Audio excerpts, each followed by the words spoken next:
Hello everybody, I'm so happy that you're joining me today. I'm Bets Golden and I have an exciting announcement and favor to ask, and then I also have kind of a revelation that's going to pretty much change how I do business. Maybe that's the right way to say it. I'm still going to be around, I'm not going anywhere, but I wanted to share with you guys something that's kind of been laid on my heart and I've been thinking about for a while. But first, let me tell you what's happened. There is a contest that has taken place between a whole bunch of bloggers that attended Creativation and went to a Prime event. That's the name of it. And basically at the Prime event, we got to meet with different companies and we got our hands on some new products. And from there, they designed this contest in which you created something with the products you've been given, and then you can submit it to Fave Crafts. I did do that. I submitted, and my project is one of the top 20 in the contest. And at this point, they've opened it up so that everybody can vote. And I want to show you what I created for this. It is this unicorn pillow with diamond dots on it. I don't know if you can see, I'm kind of moving it so you can see how sparkly that is. So basically what I did was I took fabric paint and I painted the rainbow, and then I painted the circle with the fabric paint by Plaid.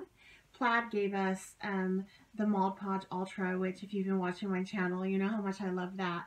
But the paint they sent me a while ago, and so I just painted it with the fabric paint, and I let it set and dry overnight.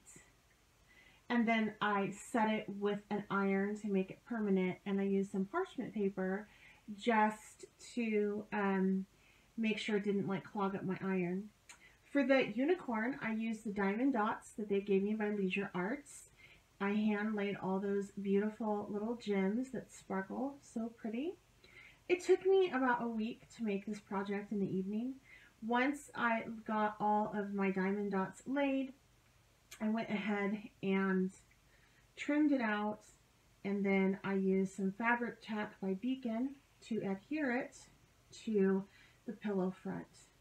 And there we go. Obviously this isn't a piece that I would ever wash. It's more for definitely a decor item that's just kind of pretty. And this is where I get into some of the changes with my company. So first of all, well, with my brand. First of all, if you guys can head over to the link I provided in the description box and go ahead and vote for my project, I would really appreciate it. There are there's 19 other fabulous projects over there. Some designers put 2 to 3 in and they were selected. I just did this one. I just focused all my energy on this one because I just got addicted to this idea and I just love how it turned out.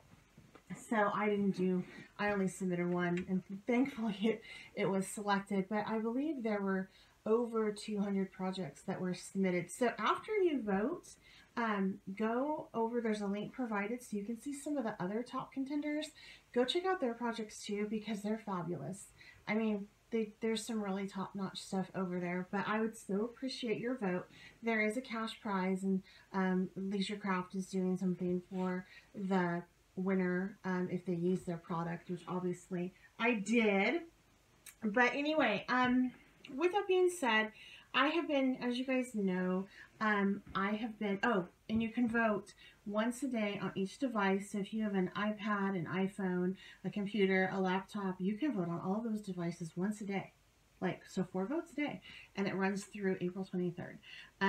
So if you could do that for me, that would be wonderful, or with any other project that you see over there, because there's some really great stuff over there, and those designers work so hard to bring everybody inspiration and fabulous content. Okay, so with that being said, I have been creating a lot, as you guys know, and sometimes I just get a lot of the things that I create, and it's weird for me to display my own art, and I've just been kind of struggling with what to do with it. Like, do I sell it?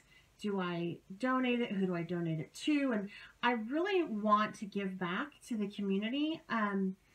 I don't know if you guys know this or not, but I've always been in arts and crafts. My grandma was an oil painter, and she used to take me to the gallery in which she would host for, and I would sit probably once a month, once every other week with her in the gallery. She also had a studio in her house that she taught, so I would sit in on those sessions, though I can't paint with oil to save my life, or at least I don't think I can.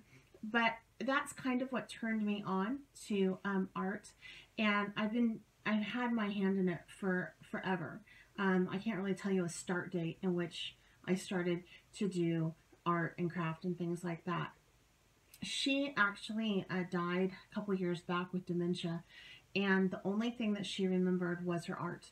You could put a paintbrush in her hand, and she could figure it out, and she knew what to do.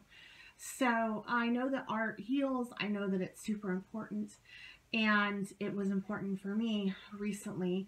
About 10, 12 years ago, I was heavily into design team stuff and working for a couple companies. I was on the scrap goods design team. They're no longer in business. I also was on Bombshells design team, so on and so forth. They're no longer in business. But it was the day when you could have blogs, but you couldn't schedule your blog. So it's like you had to basically type up, what you wanted to say, post your pictures, and boom, it went live. And I had 3 little kids at the time, so it was my nice little break, and I enjoyed it. I love the community and making friends online. It's when social media just kind of started to get big.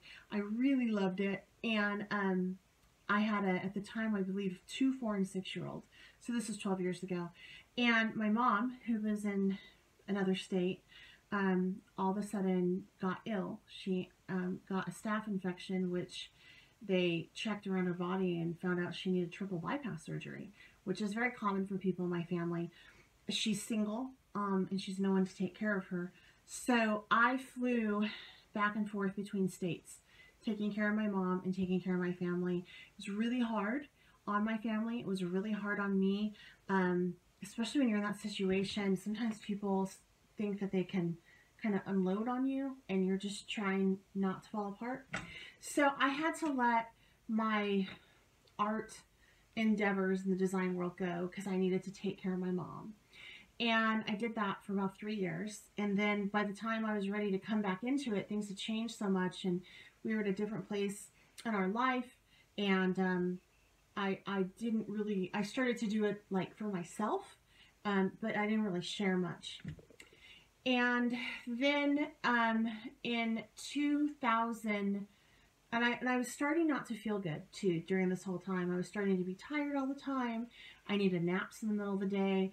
And I really just thought it was because I had little kids. But when your youngest is 8, you kind of have to evaluate that and go, wait a minute, they're sleeping through the night. Why do I still need a nap in the middle of the day? Things like that, But I pretty much just felt tired and crummy all the time. And then it got to a point where I had to have help getting out of bed because my lower back would seize up really bad. And so I had to have help getting out of bed. I had to get up a couple times in the middle of the night to walk around. I started to get like flu-like symptoms from down under, you know what I mean, all the time. So I was pretty much sleeping, pooping, and getting cramps and body aches all the time for like 3 years. And then in 2000, my blood had been, the white blood cell count has been bad, and they really couldn't find anything. And it was just, at one point, the hematologist, that's a blood doctor, would just have me come in and just check my blood every 3 months and do nothing. So I stopped going to them because I'm like, this is stupid. We're not doing anything. I'm paying through the nose to have you just look at me. That's dumb. Let's do something. So finally in 2016, I had my physical, and I kind of stopped going to the doctor because I just wasn't feeling really well, and I knew that it was just a runaround, and it's like, what's the point? They're not going to do anything for me, and I'm just going to cry. So we also, in this time, we also picked up dog breeding because my family and I we had a crisis, a financial crisis in our home, and yeah, I didn't even know if we were going to be able to keep our house. And so we picked up dog breeding with golden retrievers, and it was a bad point in my marriage as well. and I knew that I couldn't get bitter, and I knew that the best way not to get bitter and to get better was to give back to the community. So I made a point when I bred my golden retrievers that there would always be at least one that would go into service and mobility. And at first that started off with military, which is what I wanted. And then it moved into actually like the autism community, which is pretty cool. And with like kids with disabilities. And that was really neat. And we were very successful. That business lasted for 5 or 6 years. We were able to do things like, you know, save our house. And we also discovered YouTube. I have a whole other YouTube channel that's the families that I still earn a little bit of an income off, and it was big at the time, but it still gets hits, and every now and then I'll see a huge, not a huge, but a number that of, because it's advertised, right? It's monetized. I'll see that number in my account. And so it's like, oh, I guess we made some money off of that.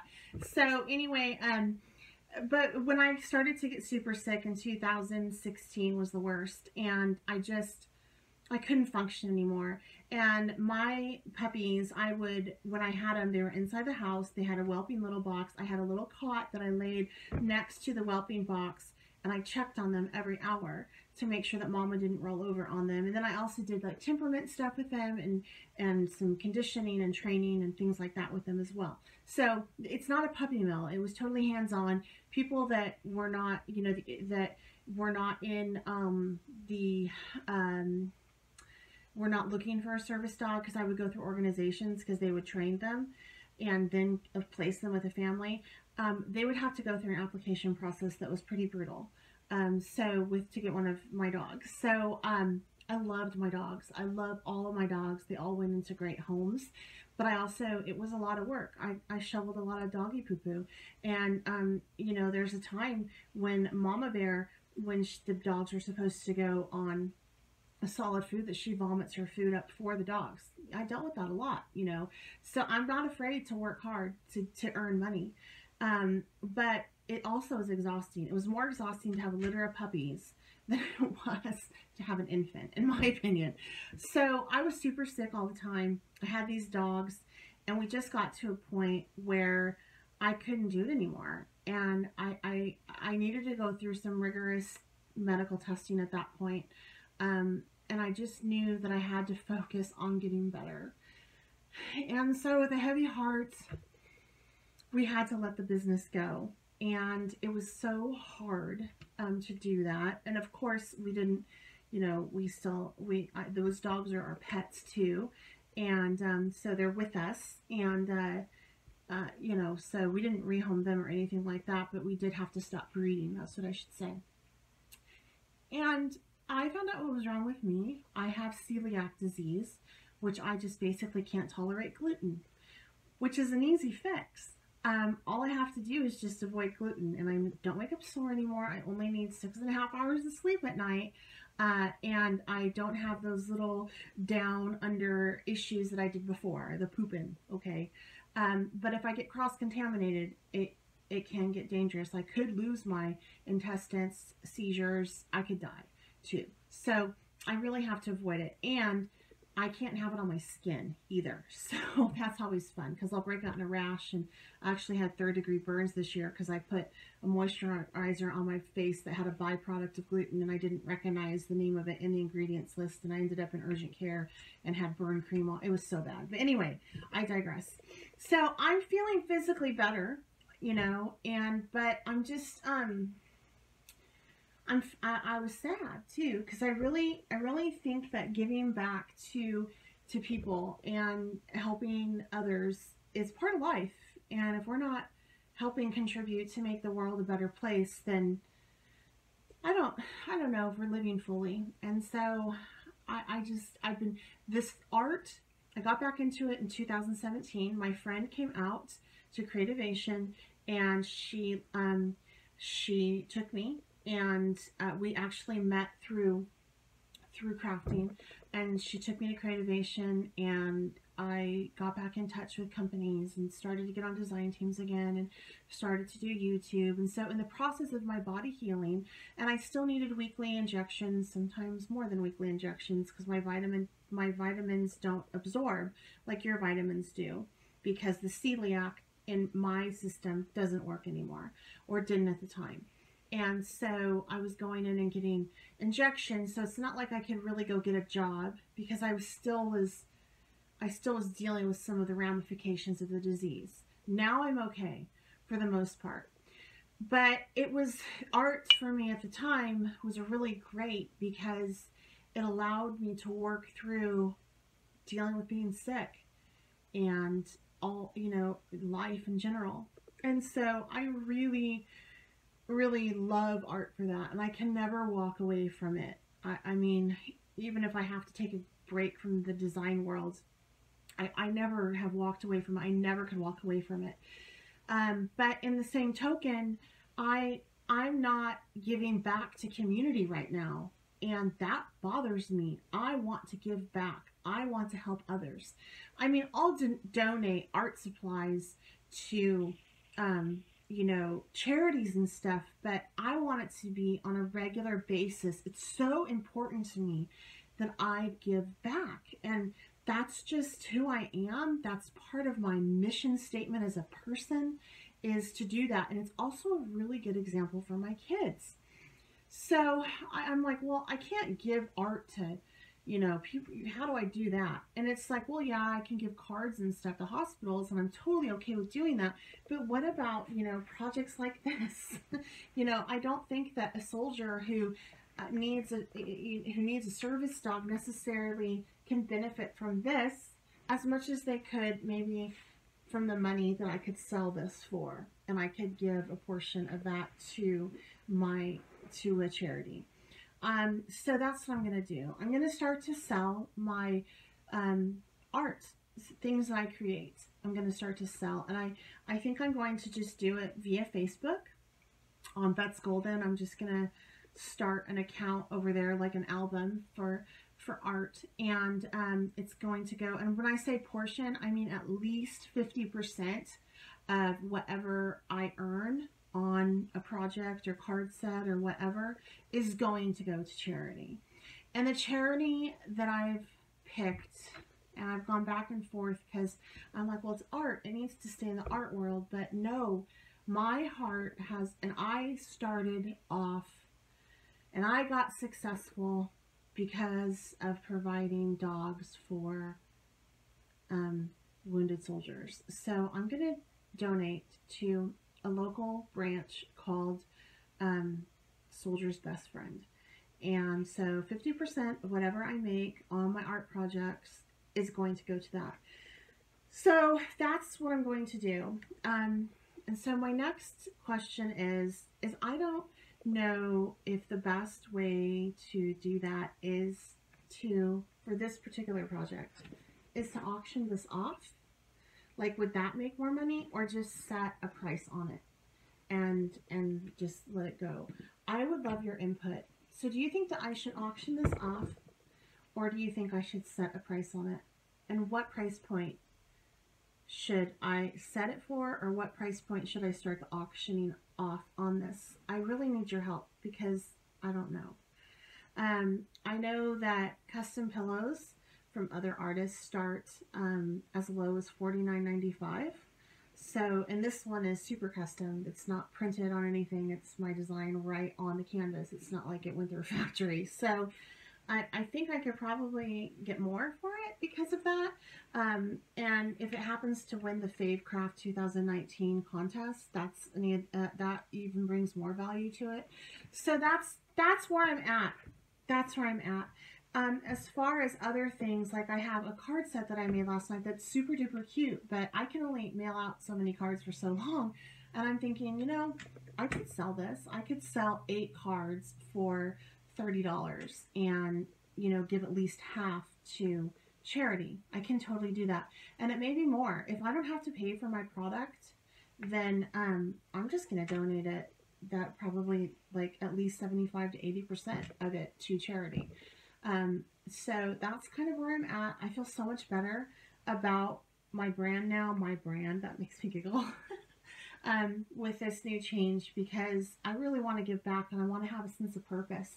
And I know that God gave me a gift with creating and creative. I have a very creative mind. I'm also a teacher by nature, so that's what my degree is in. My master's is education and teaching. And so I know that I can teach and I know that I can do art. And I just had to figure out a way that I can do that can work with my lifestyle. And sometimes when I do get cross-contaminated with gluten and I am in bed all day and the toilet is the throne and I'm constantly running to it, you know, it works with my lifestyle too. So I can work from home and give back to community. So that's kind of where I'm at. I know that this took 20 minutes because I rambled. I'm so sorry. But I'm glad you stuck with me. And go over and vote and tell me what you think about auctioning this little guy off for charity, and if I should auction or just sell, and what that price point should be. Okay, you guys, have a wonderful day. Happy crafting. Until next time, I'm Bets Golden.